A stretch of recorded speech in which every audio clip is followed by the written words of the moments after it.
Chief secretary additional chief secretary साहब आदरणीय कुंजीलाल जी, हमारे राष्ट्रीय महिला महासभा के अध्यक्ष एडवोकेट शशि कुमार पकड़ी साहब, आप सबके प्रति मेरा बहुत बहुत आभार अभिनंदन।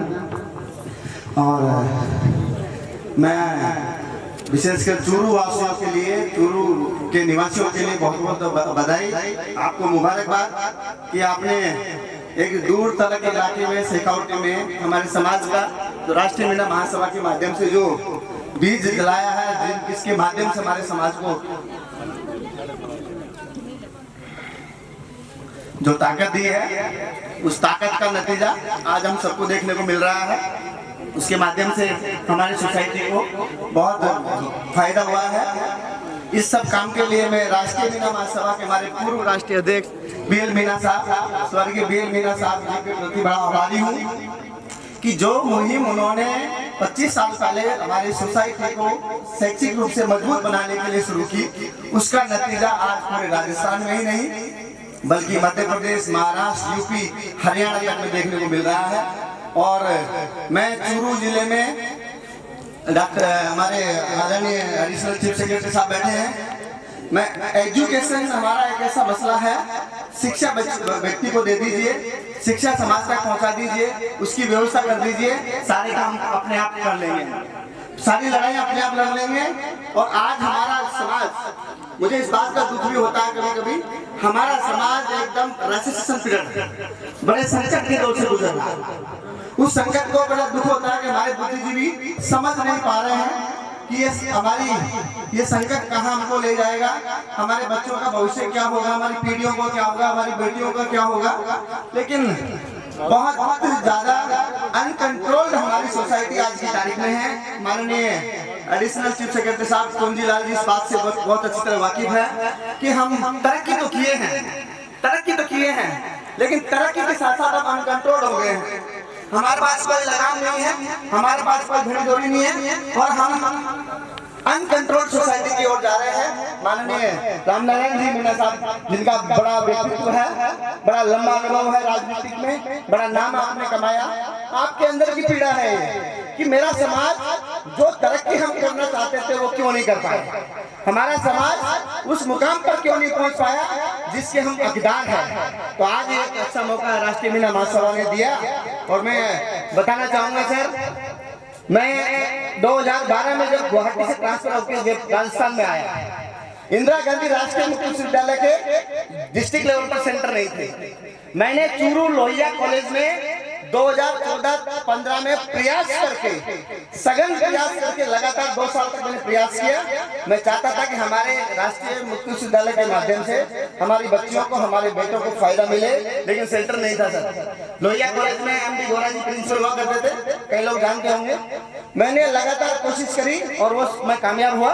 उस सेंटर को एस्टेब्लिश किया मैंने यहाँ, और उस सेंटर के मार्फत बहुत सारे 6000 बच्चों को बेनिफिट मिला सर। 6000 बच्चों को पिछले 10 बार आप देखेंगे तो ऐसे लगातार काम हमने, चाहे चूरू हो, झुंझुनू हो, सीकर हो, सूरतगढ़ हो, हनुमानगढ़ हो, हमारा कहीं भी इलाका हो, तो ये जिम्मेदारी हमारी थी कि जब समाज के माध्यम से हम इस मुकाम तक पहुंचे हैं, समाज के बेनिफिट हमको मिले हैं, तो हम ओहदे पर पहुंचने के बाद में हमारे अंदर हैम क्यों आ जाता है, हम अपने आप को खुदा क्यों समझने लग जाते हैं, हम अपने आप को अलग दर्जे का क्यों समझने लग जाते हैं। डॉक्टर कमलेश मीना से तकलीफ इसलिए होती है कि ये खरी खरी बात बोलता है, इसको मत बुलाओ। मैंने कहा मैंने जिंदगी में एक ही उसूल लिया है, बोलूंगा तो सच बोलूंगा, मुझे कोई फर्क नहीं पड़ता कि आप नाराज होंगे मेरे से। मेरी समाज के प्रति मेरा दायित्व क्या है, मेरी जिम्मेदारी क्या है, मेरे बच्चों को मुझे क्या करना है,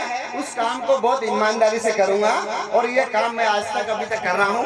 और उसके पीछे आप जैसे महानुभाव, राष्ट्रीय महिला महासभा में 20 साल से बाबूजी के साथ रहा। बाबूजी ने मुझे आशीर्वाद दिया। बाबूजी ने के साथ उस दौर में 2001, 2002, 2003 जो माननीय कुंजीलाल जी को मालूम है कि हमारा समाज बड़ा बिखराव के दौर से गुजर रहा था, बड़ा संघर्ष था। रामनारायण जी हमारे साथ लगभग सर आप हर मुहिम में हमारे साथ थे। उस दौर में उस समाज को, टूटते हुए समाज को बहुत मुश्किल से संभाला और राष्ट्रीय महिला महासभा को ये सारा क्रेडिट जाता है कि आपकी मुहिम, आपके सामर्थ्य, आपकी लीडरशिप, आपका बुद्धिमत्ता के बदौलत हमारा समाज टूटते बचा आज से 20-22 साल पहले।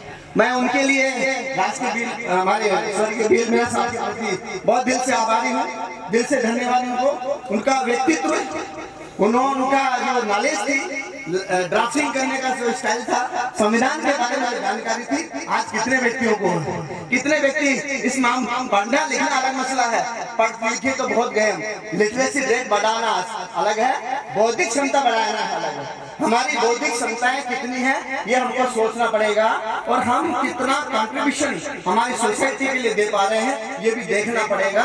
और जब हम चूरू जाते हैं, सीकर जाते हैं, झुंझुनू जाते हैं, या हनुमानगढ़ जाते हैं, गंगानगर जाते हैं, वहाँ का हमारा आदिवासी समाज पढ़ लिख कर समाज की मुख्य धारा में आ रहा है, तो इसको मुझे बड़ी चिंता होती है। मैंने सर कई कुर्बानियां दी, बहुत बड़े लेवल पर कुर्बानियां दी।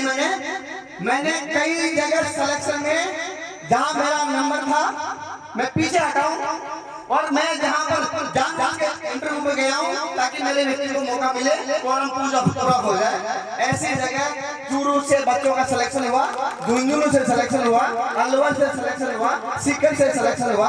भैया एक तरफ हम कहते हैं कि हम आदिवासी सब एक है, फिर एक है तो एक नजरिया रखो सबके प्रति, सबको समान अवसर दीजिए। आप सफल होते हो तो हमको दुख होता है, हम सफल होते हैं तो आपको दुख होता है। ये भावना क्यों आई हमारे बीच में? ये भावना नहीं आनी चाहिए। कहीं चाहे आदिवासी समाज कहीं का भी हो, दक्षिण का हो, उत्तर का हो, नॉर्थ का हो, सारा आदिवासी समाज की बात करते हो तो हम सब एक है। हम सबके प्रति एक दूसरे को हाथ पकड़ कर बढ़ाने का जिम्मा है, और उसको हमने बहुत ईमानदारी से निभाने का प्रयास किया है, क्योंकि ये हमारे जेनेटिक है, हमारे खून में है ईमानदारी, हमारे जहन में है ईमानदारी, हमारे खानदान में है ईमानदारी। हम लोगों को तोड़ने का काम नहीं करते हैं, हम लोगों को जोड़ने का काम करते हैं। जैसा कि अभी कल ही राष्ट्रीय जनजातीय गौरव दिवस मनाया गया। राष्ट्रीय जनजातीय गौरव दिवस मनाने के पीछे लक्ष्य क्या था, आप उस कंसेप्ट को समझिए। कौन विचारधारा आपको पसंद नहीं है उसको मत देखिए। राष्ट्रीय जनजातीय गौरव के पीछे लक्ष्य था इस देश के जनजातीय समुदाय के जितने भी महानुभाव हुए हैं, जितने भी पुरुष महापुरुष हुए, जिनका इस देश की आजादी में कंट्रीब्यूशन था, उनको राष्ट्रीय क्षेत्र में लाना, उनके बारे में लोगों तक पहुंचाना। मुझे दूरदर्शन के माध्यम से, आकाशवाणी के माध्यम से मौका मिला। मैंने हमारे समाज के, राजस्थान के, मध्य प्रदेश के, नॉर्थ ईस्ट के सबके बारे में कहा। भैरूलाल काला बादल, लक्ष्मी जरवाल साहब, हमारे मामा बालेश्वर दयाल साहब, ऐसे बहुत सारे व्यक्ति हुए जिनको कोई व्यक्ति आज से 20-25 साल पहले जानता नहीं था, लेकिन आज हमारे समाज का व्यक्ति उनको जानने लगा है। अंत में मैं इतना ही कहूंगा, हम वो लोग हैं, आकाश को मान तन का लिबास, आकाश को मान तन का लिबास, वीर पुरुष धरा पर रहते हैं। आकाश को मान तन का लिबास, वीर पुरुष धरा पर रहते हैं। जल जंगल जमीन की को अपनी पहली जिम्मेदारी कहते हैं। जल जंगल जमीन को अपनी पहली जिम्मेदारी कहते हैं। जो इस आज पूरे विश्व की समस्या है कि एनवायरमेंटल खतरे में है, उसको बचाने का जिम्मा किसका है? तो केवल आदिवासी की बात करते हो आप। आनंद लेने के लिए आप सब है, और जब संकट आ जाता है तो आदिवासी को टाल देते हो, जब संकट आ जाता है तो आदिवासी को टाल देते हो। तो हमारी हम उस धरा के वारिस है, उस विरासत के मालिक है, जिस विरासत को पूरा विश्व मानता है। और हमको, मैं अंत में इतना ही कहूंगा आप सबके लिए, मैं इतना ही कहूंगा कि हमको इच्छाओं को त्याग कर ही जीवन सुखद बन पाता है। इच्छाओं को त्याग कर ही जीवन सुखद बन पाता है। जल जंगल जमीन का पैरी आदिवासी कहलाता है। हम वो पैरी हैं, हम सेफ गार्ड है इस देश के हुक्मरान है, इस देश के मेन व्यक्ति हैं, इंडिजिनियस पीपल्स हैं। आप